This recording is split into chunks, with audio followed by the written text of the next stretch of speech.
All right, boys, so I know everybody's heard about the new Polaris lineup probably a million times over, so I figured today I'm gonna do just a real quick overview of what they released, just to give some context, and then I'm gonna talk about Skidoo versus Polaris, how everything's progressing in my opinion.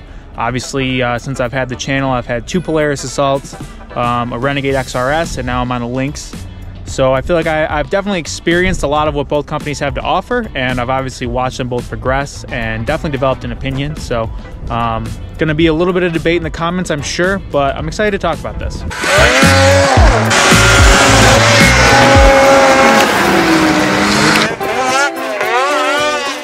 Obviously, first things first, there's now a Trail 850 Turbo, so that's pretty huge.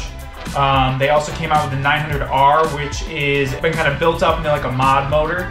It's got a whole bunch of different parts, kind of give that turbo performance without any of the turbo weight. So that's a really cool thing. I never expected it, and it's awesome to see that come out. And now Polaris finally jumped in the 4-stroke market with the 4S.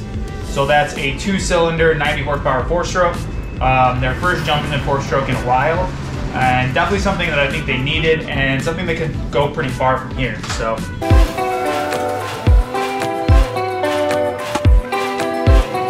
Obviously a bit of a bummer that the 850 boost is not in the XCR, but Polaris is thinking there was the XCR owner wants kind of the lightest sled they can get, and they want, you know, that absolute maximum trail performance. They're not so much worried about having like the most power, whether that's going down a lake or playing off trail.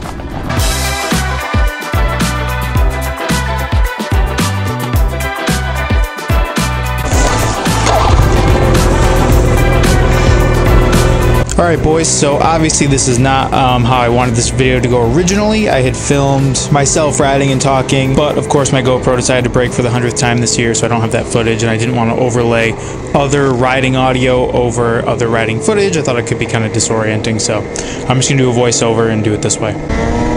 First of all, they both have 850s. Second of all, they both have 850 turbos. So I figured first we'll start with the similarities. You know, from broad strokes, you could say both Skidoo and Polaris have 4-stroke engines now. Both have 850s.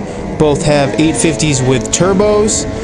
And both have smart gauges, which is obviously a pretty big thing. Now, my kind of main point with this isn't necessarily to try to make one company look worse than the other, but I think the only reason the industry is where it is because these two companies keep pushing each other. Obviously, there's been a lot to be said about experiences with engines and gauges and, you know, shock packages and all that stuff that's gotten us to the point we're at. And I kind of want to share what I've seen, what I've experienced, and just kind of my thoughts overall. I'm super happy to hear what you guys think down below. Like I said, this isn't a shot at Skidoo or Polaris, so try not to take it that way. But yeah, I just think it's interesting to hear everybody's different opinions on who's doing what better. And I've heard a lot of really cool thoughts over the years, and it's definitely weighed in on what I think. So first thing I figure we'll talk about is 4-stroke offerings. You got to give Skidoo credit. They have more 4-stroke offerings than any other company out there right now in the snowmobile industry. They have the 600 Ace, they have the 900 Ace, they have the 900 Ace Turbo, and the 900 Ace Turbo R. So a lot of different options there. Definitely pleasing a lot of different buyers. It's nice to see Polaris jump in with their 4S model. I do think it's really cool that it's a 2-cylinder 4-stroke, so it does fit in the existing bodywork, whereas with Skidoo, they're 3-cylinder 4-strokes, so you need the wide bodywork on those sleds. But I would just say from a 4-stroke offering standpoint, I'll give it to Skidoo. They don't necessarily make the fastest 4-stroke out there. I think that's still kind of something that can be claimed by Arctic Cat and Yamaha, but it's great that they have a high performance 4-stroke. They have like the economy 130 horsepower 4-stroke, and then so on and so forth. So I'll give them a lot of credit there. Big thing this year is the new 10-inch touch display from Skidoo. Huge displays coming to snowmobiles.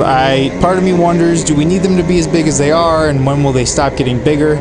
I think 10 inches is hopefully the max we'll see. I don't know how much bigger they need to be, but it's kind of the big things I'm happy to see are the touch screen aspect of it, and the fact that there's no more jog dial off to the left of the sled. Now you have the conventional kind of finger toggles on the handlebars that would be like a heated hand and thumb warmer, and that's how you operate the gauge. I still have to give the nod to Polaris on the smart gauges. It's nice that there's a GPS built into the gauge on the Polaris. And just in general, I mean, they kind of started this whole thing with the PIDD gauge, and it just shows that the 7S is a good display that, you know, everybody that gets one raves about the ride command and the fact that you can track your buddies and the GPS features, and, you know, it's just a very well thought out gauge.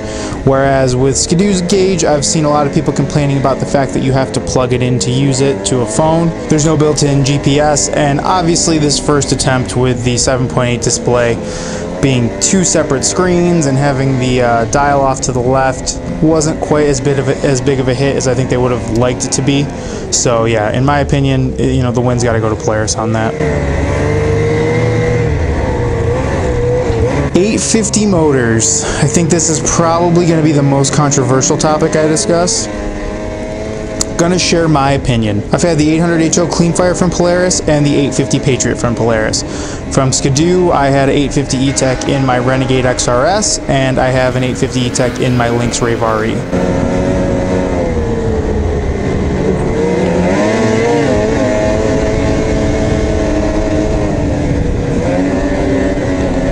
I personally think the power delivery feels much more exciting and intense on the 850 E-Tech over the 850 Patriot. Ever since I got it, I've thought it feels faster. It feels like a very high performance engine. I think that could be a good or a bad thing. I will say the kind of jerky clutching or just like abruptness of the engine just after engagement could definitely be a drawback depending on how you like to ride. But as far as like punching above its weight, I feel like the 850 E-Tech does feel like a very fast sled. Whereas the 850 Patriot has such a smooth power delivery that sometimes you're kind of questioning if you're even on an 850 until you're like deep into the mid-range.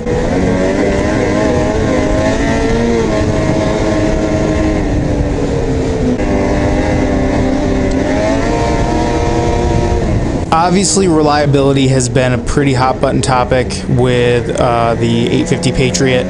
I'm leery to even say anything about it because I know I'm going to get the, oh, both sleds break, and in general, a lot of people haven't had trouble with the 850 Patriot, which is true, but I've seen people with running issues. I've seen people foul plugs. I've seen people with bogs they can't get fixed. You know, I've seen all that firsthand on people's sleds.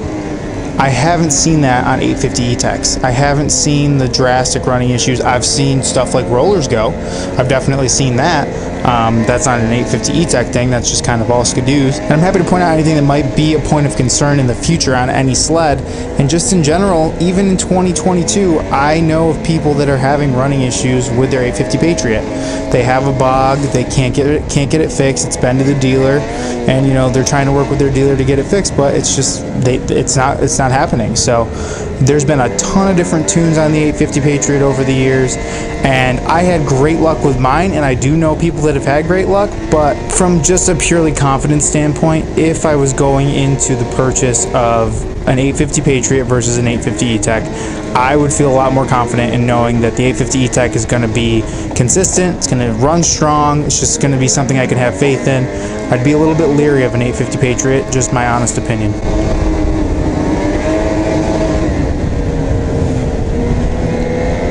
Okay, so 850 E-Tech versus 850 Patriot Boost. So I thought this was going to be a lot more cut and dry than it ended up being. I was watching Muskoka Freerider, and it seemed like at the beginning of the season he was really enjoying the 850 Patriot Boost over the 850 E-Tech, but he just came out with a video saying the opposite. He likes how the power delivery is smoother on the 850 E-Tech. In general, it runs smoother and it has more power down low. So I kind of went researching and tried to compile everybody's opinions on the two engines. It seems like what everybody says is the 850 E-Tech has more power down low, and the 850 Patriot Boost has more power kind of mid-range and beyond. So basically like what the 850 E-Tech is and what the 850 Patriot is. So I guess on that note, you kind of got to pick your poison. Like I've said before, kind of preferred the 850 E-Tech's power delivery on trail. But when you're getting a turbo, do you want the long legs? It's kind of why the turbo's there. So that'll just have to be something that we kind of wait and see. But I guess in general, I'll give the nod to Polaris because although in 2020.5, the 850 E-Tech Turbo came out and started the Turbo Wars, which I give Skidoo credit for, they started this whole thing. If the 850 Patriot Boost didn't come out with more power, I don't know that Skidoo would have bumped up the power on the 850 E-Tech Turbo anytime soon. So, gotta give it to Polaris for pushing the sport forward this time around. And good for them. I mean, when I heard they were coming out with an 850 Boost, I was like, oof, I don't know. With the running trouble they've had with the 850 Patriot, I feel like it's rushed. I don't know if they've actually planned for this, but that kind of takes me on to the next thing, the 900R. Obviously, they have kind of planned to do other things with this engine. I mean, I would say at this point, with how quickly they came out with the 850 Patriot Boost and then the 900R, these plans had to have been in motion for a while. You know, so in that respect, it kind of makes me think, are some of the running issues with the 850 Patriot because this engine was built to do so much more? Like, is almost getting it to run at that base level a little bit more tricky because, you know, the engine was designed to eventually be boosted. It was eventually designed to be bored out to a 900. You know what I mean? It's just something I've thought of, and there's no proof behind it, but it is something that's crossed my mind, and who knows? I mean, maybe that could kind of answer some of these questions. Oh, this is about to suck. Oh, embrace the suck. So I would definitely give Polaris the win in the turbo two-stroke world. I think it's huge that, you know, that engine came out, seems to be performing very well, and seems to be, you know, a really just solid power plant, and I'm excited for what's to come with it. Just in the innovation standpoint, I'm going to again give it to Polaris with the 900R. I just think it's huge that, you know, they're trying out different power plants, and this is definitely going to be a much different power delivery over like a Patriot Boost or just a regular 850 Patriot. It's kind of introducing a new segment, and you know, when Skidoo did that with the 850 E-Tech, I was like, wow, this is crazy. I wonder where this will lead. And look at us now. We have boosted two strokes, and now the 900R came out. I mean, I'm excited to see what the 900R could mean for this industry and if other OEMs will follow suit. And I gotta give the nod to Polaris for trying it out. Kind of one of the last things I want to touch on is the continuous innovation. And so the big thing in that respect for me is bringing boosted two strokes to trail sleds. Polaris did it, Skidoo did not. Skidoo came out with their boosted sled in halfway through 2020. There was a 2020.5 model. They had a whole season before Polaris with their sled. They've had another season since then. You know, Polaris didn't come out with their boosted sled until 2022, and yet Polaris was the first one to put it in a trail sled. And I know a lot of Skidoo guys that think it's inevitably coming next year, and I hope for their sake it is. You know, it's hard to tell. I mean, how many years did we think that the 900 Ace Turbo was going to get a bump up to the 180 horsepower it has now before that actually happened? You know, I really, it's hard to say if that sled will come to Skidoo, but you know, Polaris saw the opportunity and they pounced on it, and it's the talk of the town this year. You know, Skidoo came out with the G5 and an updated gauge, and I'm never huge on bodywork refreshes. I wasn't big on it when they did it with the Matrix, and whether that's good or bad, you know, that was my opinion. If it's a new chassis, I'm into it. If it's an updated bodywork with a new engine, I'm into it. Or updated bodywork with, you know, new suspension, I'm into it. Not just shocks, but like new suspension geometry, I'm into it. But you know, Skidoo put new bodywork and a new gauge on a sled, but those just aren't things that I was concerned about. And it's on a sled that personally I'm not as interested in. If it was on a backcountry, I think I may have given it a shot, but they only put it in the Renegade. And again, that's another thing. When Polaris came out with the Matrix, it was in trail sleds, but it was also in the Assault. They're recognizing that crossover market, and they're giving it its attention. You know what I mean? They're making it a priority for them because they know how well it sells, while unfortunately with Skidoo, the Backcountry XRS has been all but ignored since 2019. I mean, that sled is effectively unchanged except for the addition of the bell temperature sensor. So on that note, I have to say, as far as this year's launch went and how things have been progressing, I have to give the nod to Polaris. While both companies seem to be striking in similar ways, Polaris seems to be striking more effectively and not having to redo things, whereas, you know, Skidoo is coming out with an 850 E-Tech Turbo and then coming out with an 850 E-Tech Turbo R. They're coming out with a 900 Ace Turbo and then coming out with a 900 Ace Turbo R. They're coming out with a 7.8 display and then they're coming out with the 10-inch display. In 2021, I gave Skidoo a lot of credit because they came out with the 850 E-Tech Turbo, huge news in my opinion, and then they came out with their smart display, and nobody had tried them yet, and in my opinion that was big. They also had new suspension, all sorts of stuff. I think they did a great job that year, but then when you look forward to this point, I just think Polaris is kind of taking the cake, and yes, they might not have been first a couple times, but the way they're doing things when it comes to smart gauges, these new engines, bringing them to new models, they have a plan and they're going for it. And I really do think you could see Polaris at the top of the market pretty soon, if not already.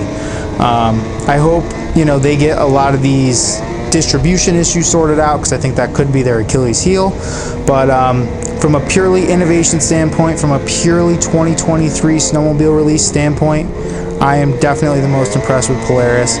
And I just gotta say, like, good job to them, and I look forward to seeing what they do from here on out.